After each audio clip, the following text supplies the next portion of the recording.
Iniciamos una etapa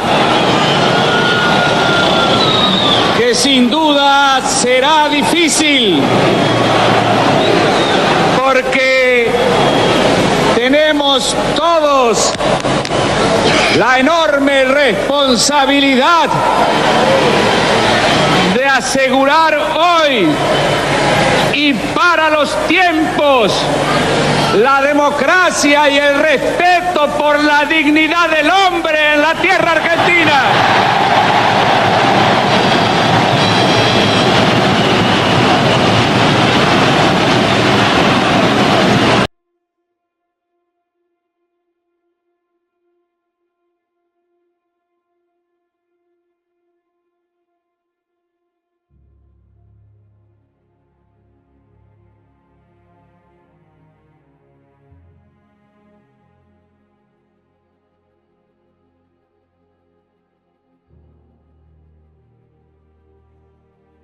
El 30 de octubre de 1983, Argentina recupera la democracia tras 7 años y 7 meses de dictadura. En un mundo marcado por la Guerra Fría, Raúl Alfonsín asume la presidencia con un objetivo claro: reposicionar a Argentina en el escenario internacional. América Latina toda estaba sumergida en un cono de sombras, ¿no? En un largo túnel de inestabilidad política, violencia estatal, terrorismo de Estado, censura, persecución, proscripciones. Argentina tenía que remontar no solo los 7-8 años de dictadura, la más cruenta que se vivió y sufrió en el país, sino también la violencia de los años 70, las frustraciones sucesivas por construir un régimen político estable de legitimidad democrática. 10 de diciembre de 1983, donde a mí se me convoca para hacerme cargo de la transición del proceso militar hacia la democracia. Entonces tomo contacto con el presidente Alfonsín días antes del 10 de diciembre. Una cosa re loca, porque a la mañana estaba con Viñoni, el último dictador, y a la tarde me encontraba con el presidente electo por el pueblo. Así que yo lo digo con la tranquilidad quizás que me sale, pero fue un hecho impresionante desde el punto de vista histórico, ¿no? Al recuperar la democracia, Argentina buscaba proyectar una imagen de estabilidad y cooperación. Por ende, Raúl Alfonsín buscaba reconstruir alianzas y abrir nuevos caminos. Alfonsín tiene la necesidad imperiosa, o siente la necesidad imperiosa de la organización de la Argentina en el concierto de las naciones democráticas, en el concierto de las naciones desarrolladas, y entiende que Alfonsín entiende que la Argentina puede ser el faro donde se reflejen las naciones del sur de América. Pensemos que el Cono Sur está todavía en un momento donde no ha salido de sus dictaduras, y Alfonsín va abriendo camino a la reapertura y al reencuentro de la región con las democracias.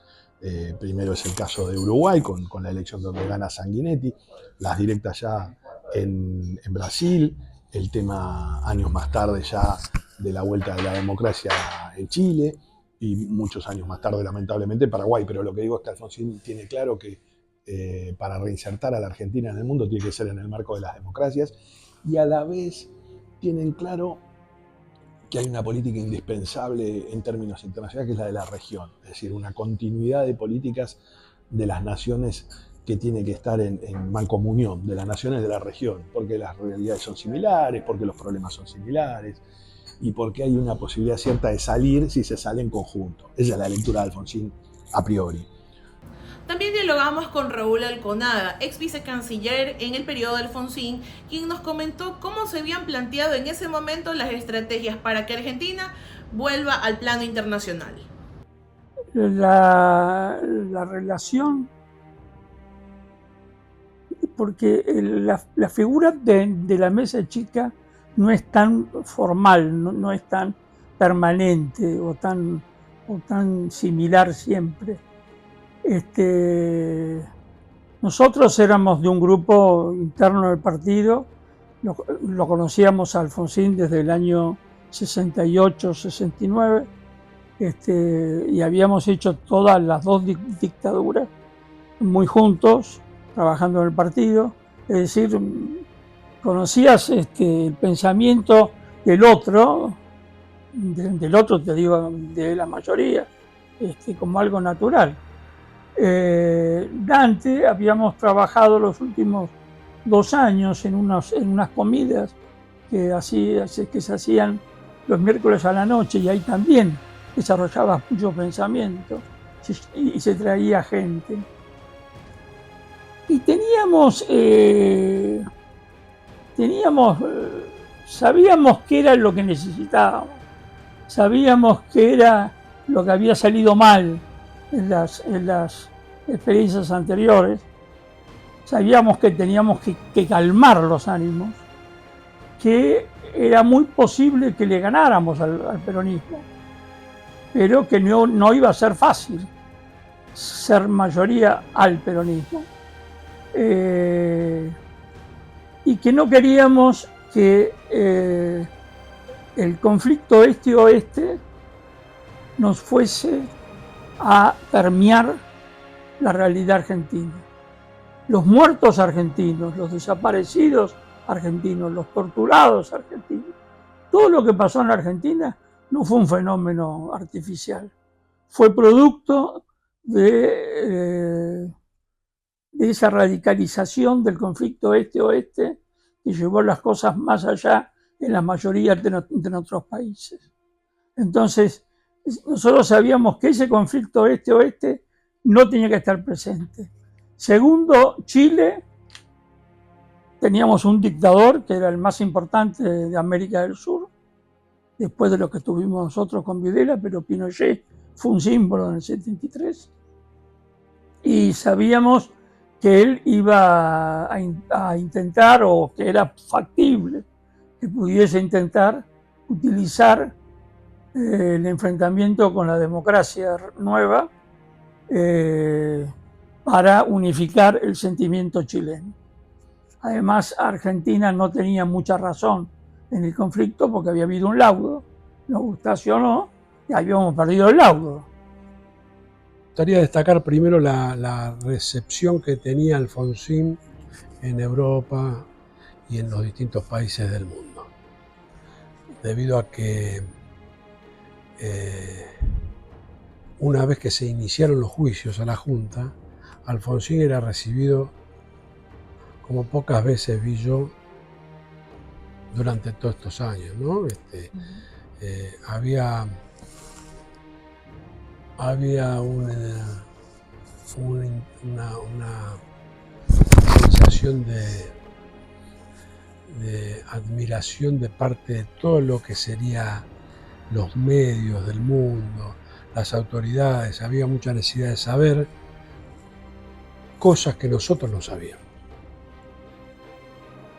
Impresionante. Yo he llegado a estar en distintos lugares de Europa donde me contaban cosas que nosotros no nos habíamos enterado. ¿Cómo cuáles? El tema del proceso militar, de todas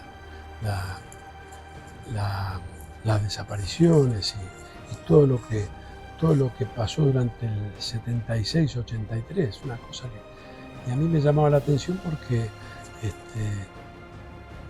uno estuvo como anestesiado en esa etapa, ¿no? Bueno, el reconocimiento a Alfonsín en ese aspecto fue algo impresionante, ¿no? Más allá que él en sus viajes era acompañado por todo el grupo más importante de empresarios de la Argentina.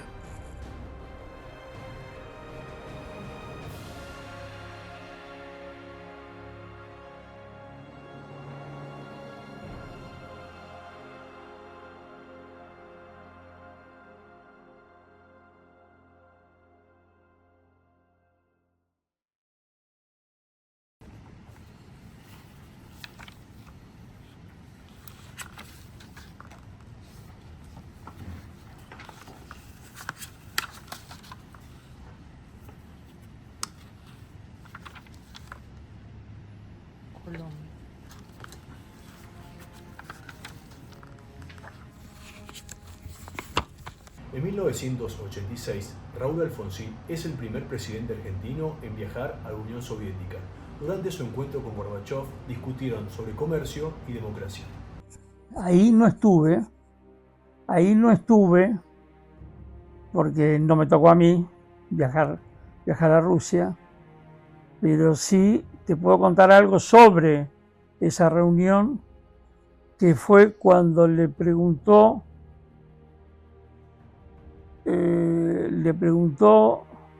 Reagan, creo, o Bush como presidente electo. No, era Reagan. ¿Qué le había parecido Gorbachov? Creo que se habían encontrado en Naciones Unidas, Reagan y Alfonsín. Y Alfonsín lo primero que dijo fue, lo más importante primero, Gorbachov es joven. Porque los otros premier soviéticos anteriores eran todos eternos. Pero justo cuando le terminó de decir, ante todo era joven, y lo vio a Reagan con las arrugas que tenía y con los años que tenía, dijo, lo único que no tendría que haber ponderado es la juventud de Gorbachov a un señor como Reagan, con la edad que tiene. Alfonsín se quedó, te diría, contento con él, se quedó con afecto con Gorbachov, le creyó todo lo que Gorbachov estaba planteando, la glasnost, la perestroika, todo eso. Y lamentablemente después sufrimos la falta de, a veces, de solidaridad de algunos países occidentales que podrían haberlo ayudado más y no haber terminado Gorbachov teniendo que entregar el poder al que lo entregó, que era otro nivel intelectual, era otro nivel de comprensión. Podría haber hecho la transición soviética mucho más ordenada, como la hizo Alemania cuando fue esa unificación. Solamente los alemanes tal vez son capaces de hacer una construcción política así, pero los soviéticos sí se merecían tenerlo a Gorbachov a cargo de esa construcción y no lo permitieron, y así es que todavía lo estamos pagando en el mundo, ¿no? Así es. Otra pregunta que me interesa también conocer de tu parte es acerca del tema de la Guerra Fría, ¿no? Déjame ver que la tengo perdida, aquí está. ¿Cuál es el principal desafío que tuvo Alfonsín para proyectar a Argentina como actor confiable dentro de este contexto global de la Guerra Fría? ¿Problema? No, yo creo que el juicio a las juntas que hicimos en Argentina le despertó en el mundo a Alfonsín respeto enorme. Al año después de haber dejado de ser presidente, le dan un premio en Roma, en el 40 aniversario de la Declaración del Hombre, a donde llegaba Alfonsín era un símbolo de los derechos humanos. Nadie se animaba a cuestionarlo a él. Además, Alfonsín auténticamente era no alineado. Nosotros incluso hicimos un grupo, después se llamó de los 15, que era con algunos países muy, muy importantes de no alineados, más Brasil y México, armar una masa crítica, con peso crítico, para darle mayor seriedad a los postulados de no alineados. No podía ser que en una reunión de los no alineados, un país X, no vamos a nombrar a ninguno, que viniese a decir que el mayor violador de los derechos humanos era Estados Unidos, por lo que pasaba en las alcaldías y en las prisiones de Estados Unidos. No, hermano, te estaba pasando horrores, genocidios en el África, en Asia, no, seamos serios. Entonces, o cuando vos intentabas introducir, yo me acuerdo cuando yo intenté introducir el tema de los derechos humanos en una reunión de no alineados en Chipre, me acuerdo la cara del representante de Uganda, era como que le estuviera diciendo que me iba a comer un chico crudo. No. Alfonsín, en el tema de la Guerra Fría, yo creo que afortunadamente fuimos creíbles,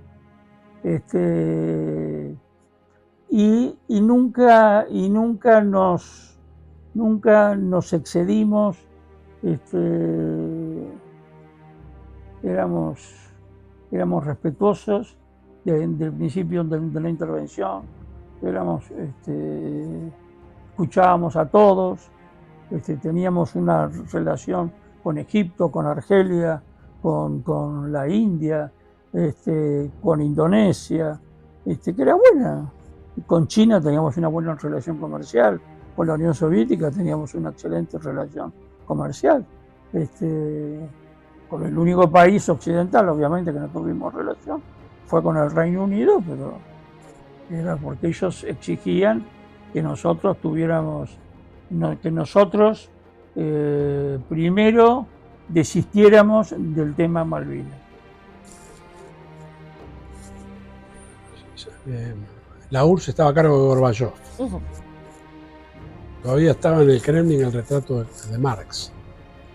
Y yo buscaba el famoso teléfono rojo, que según dice que existía, pero yo no lo encontré.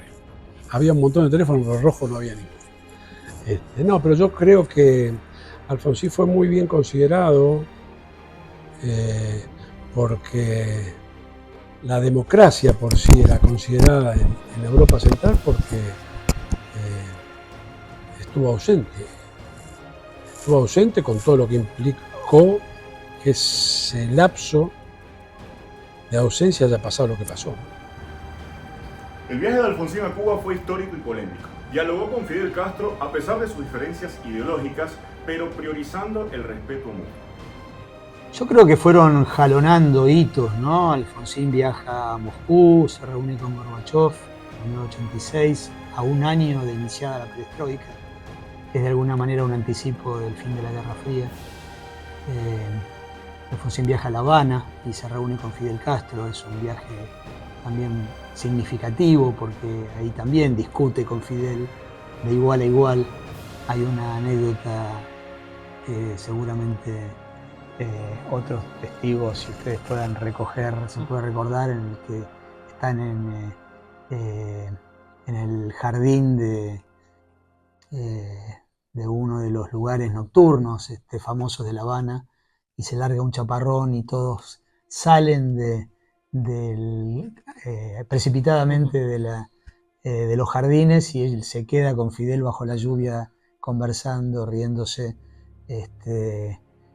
Pero no se trataba de un viaje de adhesión tampoco. Él tenía en ese momento el propósito de convencerlo a Fidel Castro de que la Guerra Fría era lo peor que le podía pasar a los pueblos latinoamericanos y de que frenara todo intento de combatir a las dictaduras por la vía armada. En agosto nos íbamos a encontrar Alfonsín con Fidel Castro en Harare. Entonces viajó un alto funcionario cubano, que después fue presidente de la Asamblea, y se reúne conmigo y con un colega en un hotel en el centro, y me dice: Fidel lo quiere invitar, el comandante lo quiere invitar a Alfonsín a La Habana. Lo va a invitar si sabe que le contesta que sí.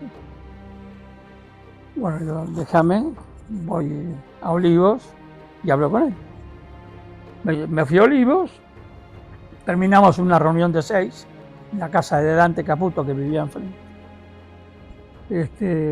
Se decidió ir Entonces llegué al centro tarde, le contesté que sí. El hombre partió hacia La Habana, y cuando nos encontramos en Harare, fue algo simpático porque sabíamos que Fidel iba a hablar, faltaba un orador y después hablaba Fidel. Y Alfonsín teníamos que ir a una reunión con el presidente de Yugoslavia.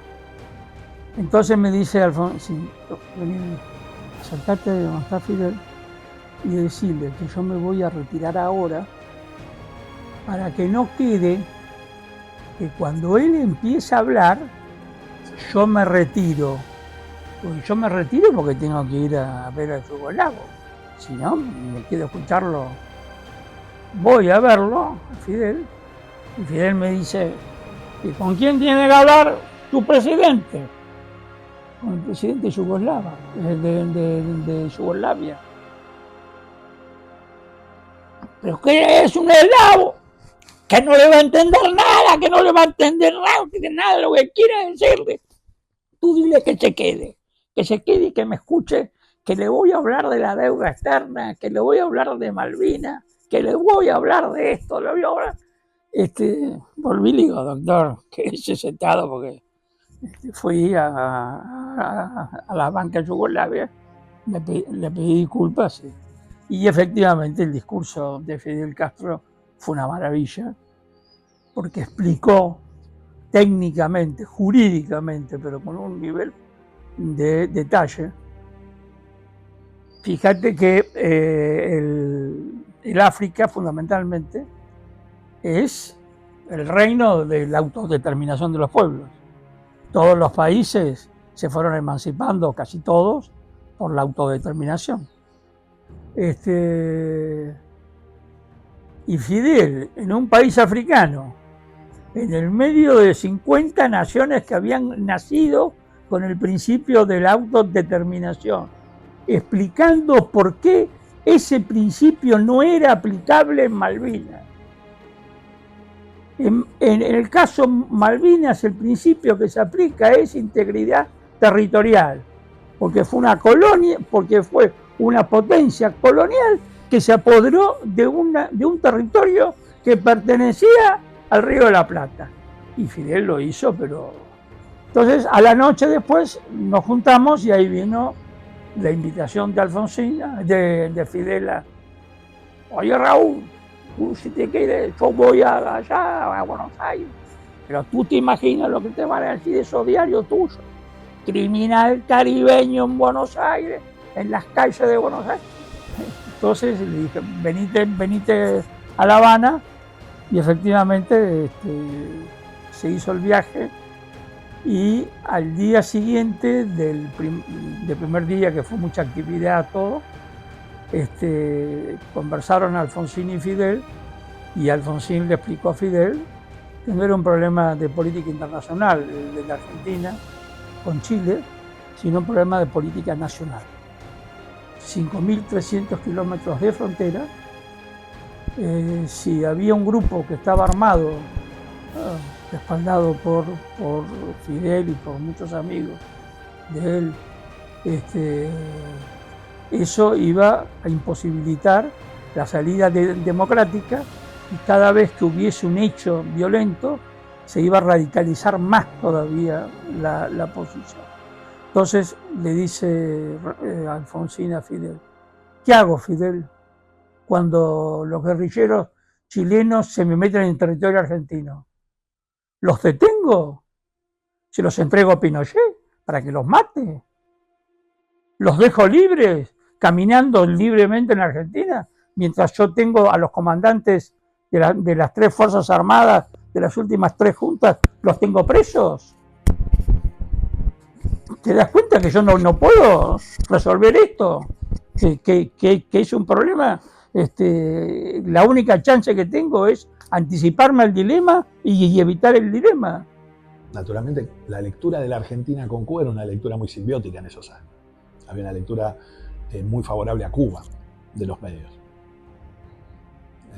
Yo sé que para ustedes que son muy chicos cuesta mucho interpretar, o tienen por ahí una mirada muy anticastrista hoy, pero en esos años era completamente distinta la lectura era la revolución de los barbudos. Es decir, el mundo miraba de otro modo. Es decir, nadie jugaba al Che Guevara con los ojos de hoy por si corrió un gay. Claro, o 100 gays, no digo uno o 100, digo, no justifico ninguno. Lo que digo, nadie juzgaba, es decir, hoy hay un tema medular. Hoy ven la foto de Guevara y dicen, mató tanta gente. Pero en el póster de las aulas porteñas sigue estando San Martín, que también mató otros tantos, o Belgrano, que mató otros tantos. Cualquiera de nuestros líderes de la emancipación mataron a muchos. Y no estuvo mal porque fue el mecanismo que tuvimos para ser una nación independiente. Lo que digo es que la relectura de estos tiempos frente a esa Cuba de Castro es muy distinta a la de los medios de aquella época. Con Reagan, Alfonsín buscó apoyo económico sin comprometer la soberanía argentina. En sus discursos subrayaba la necesidad de relaciones equilibradas. Conversamos con Ricardo Alfonsín y le preguntamos cuáles fueron las anécdotas más icónicas de los viajes de su padre como presidente de la Argentina. A ver, Estados Unidos fue, por supuesto, él decía que tenemos que tener relaciones adultas, maduras con los Estados Unidos, sabiendo que tenemos intereses diferentes, pero también tenemos intereses comunes. Me acuerdo cuando viajó, me acuerdo del viaje que hizo, me acuerdo de aquella escena, los jardines de la Casa Blanca, cuando guarda el discurso que tenía pensado hacer, lo cambia su contenido. No sé si la gente sabe lo que cambió su contenido. ¿Usted lo sabe?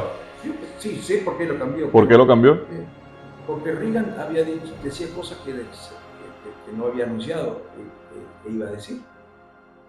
Entonces él, cuando vio que estaba diciendo cosas distintas a las que le había dicho que iba a decir, también le contestó, dejó el papel.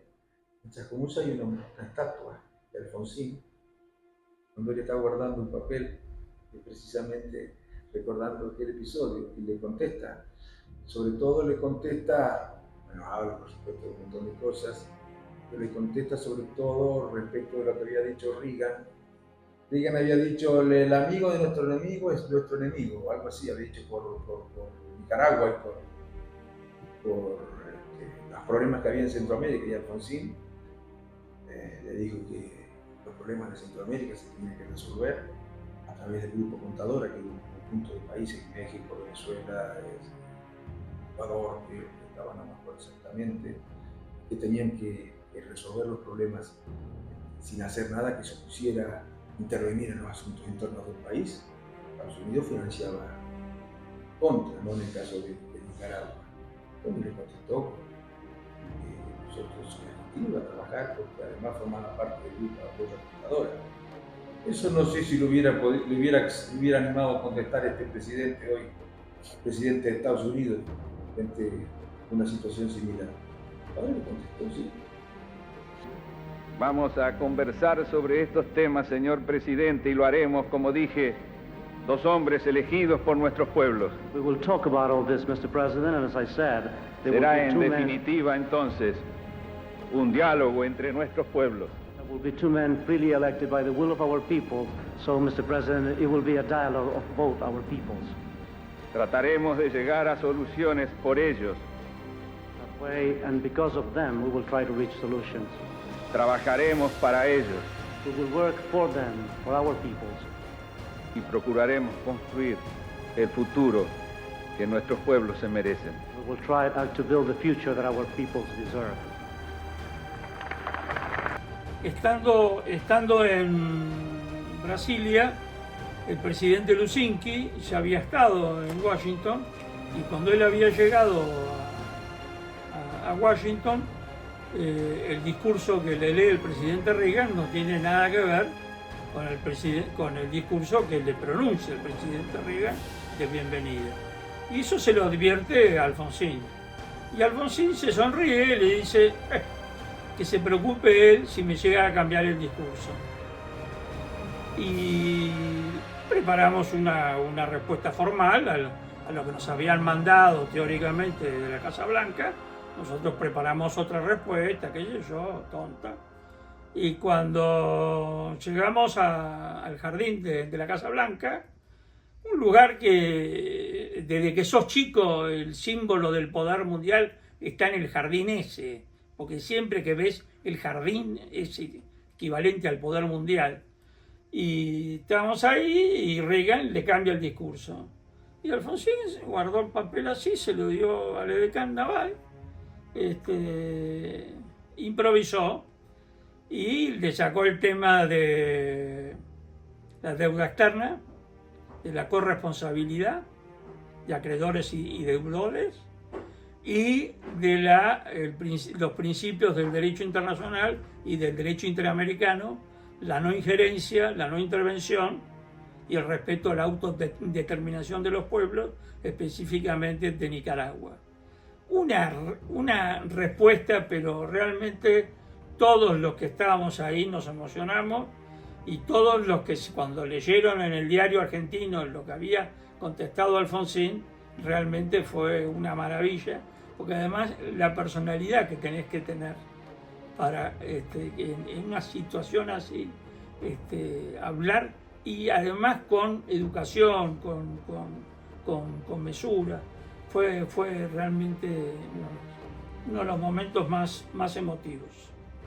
A mí me impresionó mucho entrar al Salón Oval, porque viste que hay parámetros mundiales que son un misterio para el mundo, para los comunes. Yo soy un tipo común, en esa época más común todavía. Ahora ya entré como 10, 20 veces al Salón Oval, pero entrar al Salón Oval, encontrarme a Ronald Reagan, o entrar al Vaticano y encontrar a los papas, son cosas muy fuertes. O en Buckingham y encontrarte a la reina Isabel, o en Sudáfrica y verlo a Mandela, personajes que dominaron que dominaron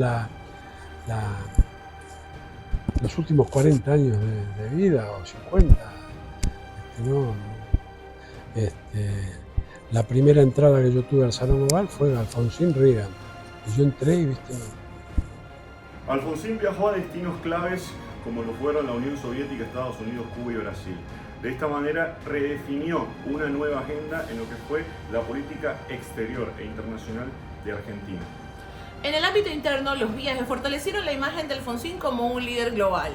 En el externo, consolidaron alianzas y una política exterior autónoma de Argentina para el mundo.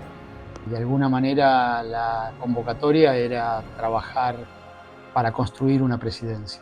Él era consciente de que era necesario no solamente ocupar el cargo de plenos poderes constitucional, sino históricamente construir una presidencia que diera cuenta del desafío que enfrentaba la Argentina y que también fuera ante el mundo la imagen de una Argentina que iniciaba un nuevo camino.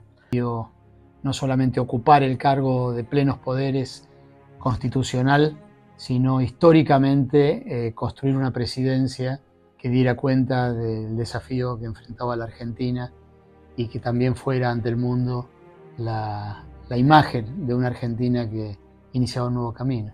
Ahí se abre la primera embajada argentina en China, y Alfonsín es el primer presidente ya de esta renaciente democracia que llega a China. Ha habido Isabel Perón también, pero en tiempos de Perón presidente, era vice María Estela Martínez. Entonces Alfonsín había empezado a viajar a muchos países para precisamente ver cómo era el fenómeno. Argentina a veces tiene la idea que cree que es única, y Argentina no es única, tenemos los desplotes que tienen todos. Entonces, ver cómo habían hecho otros países para poder suavizar los conflictos este-oeste. Los viajes solamente yo lo acompañaba cuando eran a América Latina. Salvo a Estados Unidos, que me dijo, en el viaje quiero que vos seas de la comitiva oficial. Éramos 14, contándolo al presidente y a la señora. En total éramos 14. Y dentro de esos 14, Alfonsín me puso a mí, a pesar de que la delegación éramos como 28, 30. ¿Por qué me llevó? Porque los temas concretos que teníamos con Estados Unidos era en Latinoamérica. Entonces me dice, yo quiero que sepan que lo que tengan que hablar con la Argentina lo tienen que hablar con vos. Porque a nosotros discutir sobre países, sobre el África, sobre el Asia, no nos van a considerar interlocutores. En América Latina sí. Y la democracia latinoamericana sí. La Declaración de Iguazú de 1985 y los acuerdos bilaterales con Uruguay sentaron las bases para el Mercosur, un proyecto que redefinió la integración regional. Eso fue muy importante. Nosotros teníamos hipótesis de conflicto con Brasil. La principal hipótesis de conflicto de Argentina era con Brasil, y eso postergaba muchísimo las relaciones con Brasil y las posibilidades de hacer muchas cosas que eran necesarias hacer, pero que no se las hacía durante los gobiernos militares porque pensaban que podían facilitar una invasión brasilera, ¿no? Esa era la hipótesis de conflicto, una locura, ¿no? Habíamos tenido desde 1930 gobiernos militares y estaban muy obsesionados con esa hipótesis. Entonces Alfonsín estableció con Brasil, con Sarney, que tuvo una excelente relación con mi padre,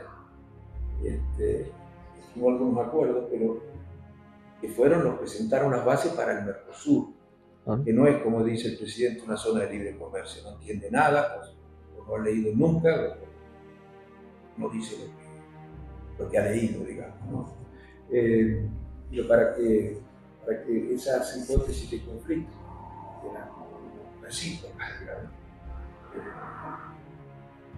se superaran, abrió las puertas de todas las instituciones científicas, las que estaban haciendo investigación atómico-nuclear, para que pudiera comprobar Brasil que se trataba de un trabajo que tenía por finalidad hacer uso pacífico de esa tecnología, ¿no?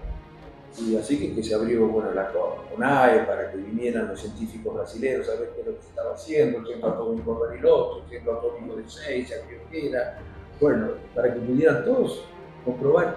Y lo mismo se hizo con Chile, a los chilenos también también les abrimos las puertas a todos los científicos. Brasil, mientras tuvieron los gobiernos militares, Alfonsín no fue, nosotros sí.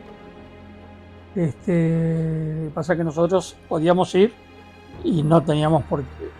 A veces nos ofrecían reuniones con los presidentes, hasta se hacen distraídos. La única excepción fue Brasil. Sí, Caputo se reunió con el presidente de Brasil. Los viajes no estuvieron exentos de anécdotas. Desde discursos improvisados hasta bromas con líderes internacionales demostraron el lado humano también que hay en la diplomacia. Quiero consultar un poquito más por historias, anécdotas. Cuando viajaban en el avión presidencial, cuando compartía con el presidente, ¿qué iba haciendo? ¿Dormía? ¿Jugaba el truco? ¿Leía un libro? ¿Conversaban? Si llegaba a viajar Bernardo Grispun, jugaba el truco seguro, porque Bernardo Grispun y Alfonsín eran teóricos del truco. Caputo no era de que juega el truco. Alfonsín siempre viajaba en avión presidencial, más grande, más chico el avión, depende de los destinos que teníamos. Él pasaba a dormir a veces un rato, porque cuando el viaje era muchas horas, vos llegabas y a donde tenías que ir, tenías que arrancar.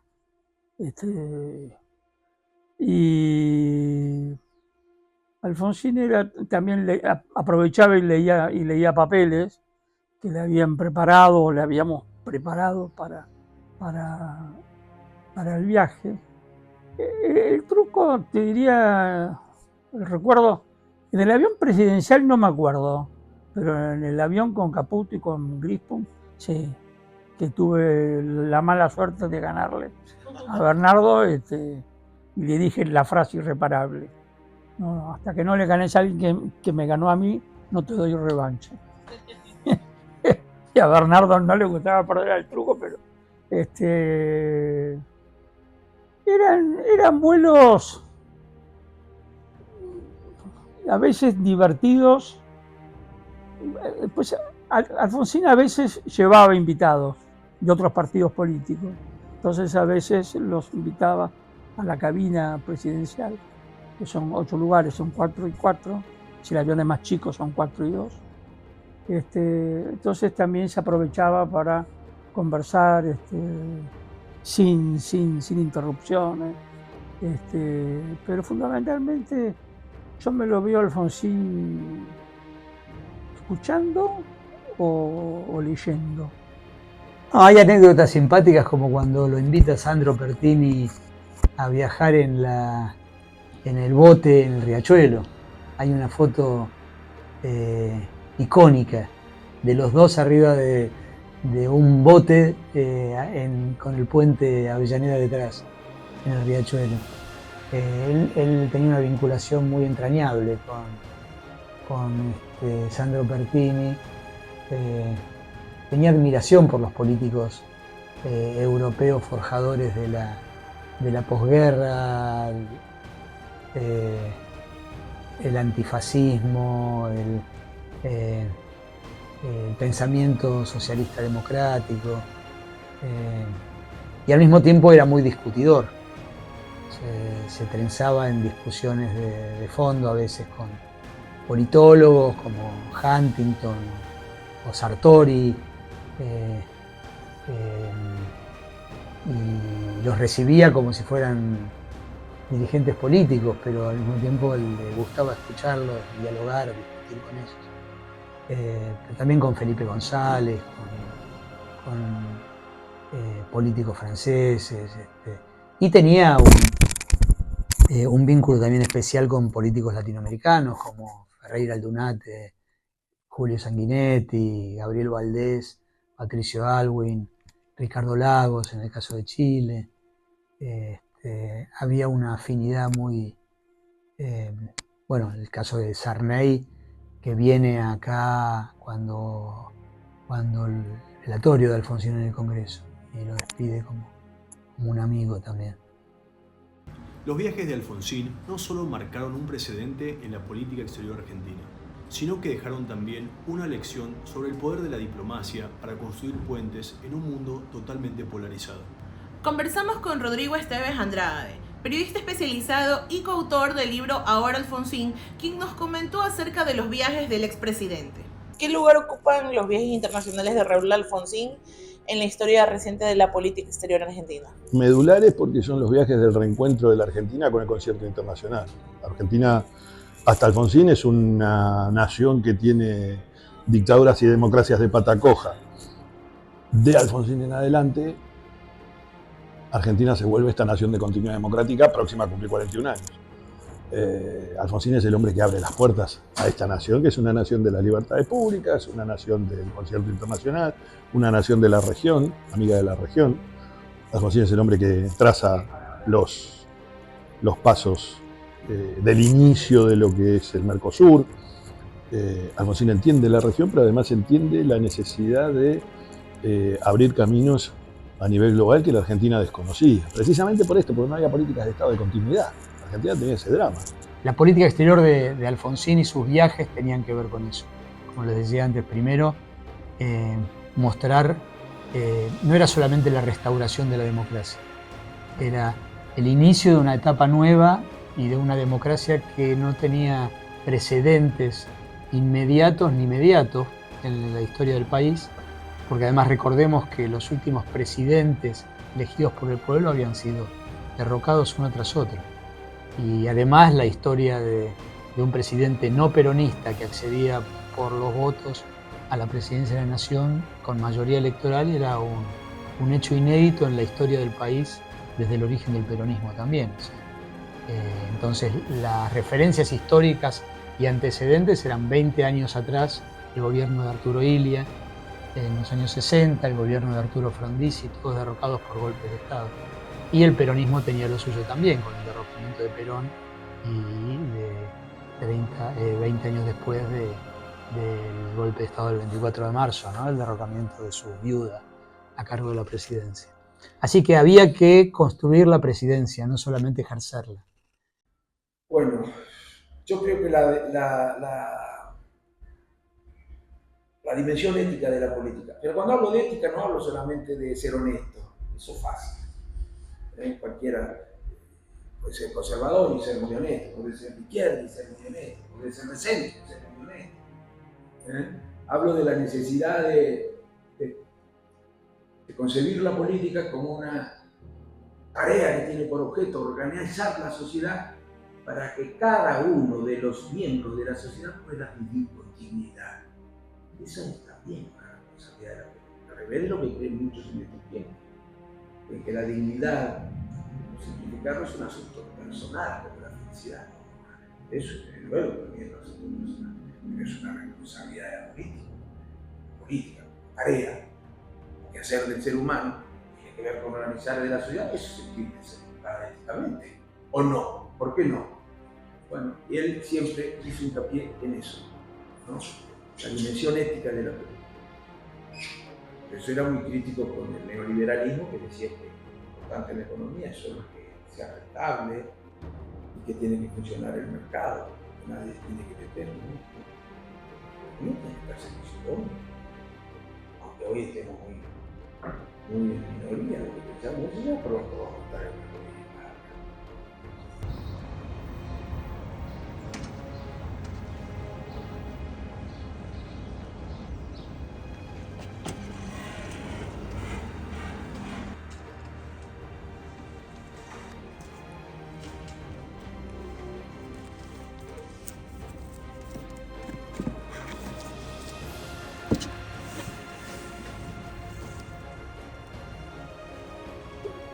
Nos pidieron, creo que nos lo pidieron, porque a mí me habían regalado la biblioteca, y una biblioteca muy grande, también leí bastante, pero leía mucho más que yo, ¿no? Pero me había regalado la biblioteca, y me la pidieron, me la sacaron. Me dijeron, tenés que donarla primero y voy a ir a la Biblioteca Nacional. Tampoco está la biblioteca, no lo sé eso. Bueno, me la pidieron y sí. No el mueble, los libros, digo, ¿no? Todo lo demás que esté allí, y después también quisieron hacer el oficialismo. Hay iniciativa de ir haciendo lo mismo con todos los presidentes. Empezaron con el primero. Un museo. Con el primero, no porque fuera Rolando, sino porque era el primero después de la dictadura. Y todos los documentos, todo lo que tenía, las cartas y todo lo que tuviera que ver con lo público, se entregaron porque estaba esa iniciativa. Creo que esa fue la razón, nos la pidieron y dije yo, bueno, creo que nos comunicaron que estaba ese proyecto. ¿Y a usted le hubiese gustado quedarse con algo de lo que su papá le regaló, siendo presidente? Los libros sí, claro. Los libros sí. Ahora no sé, habrá algunos además que no sé si estarán reeditados. Y me robaría comprarlos además. ¿Sí? Un par más. Sí.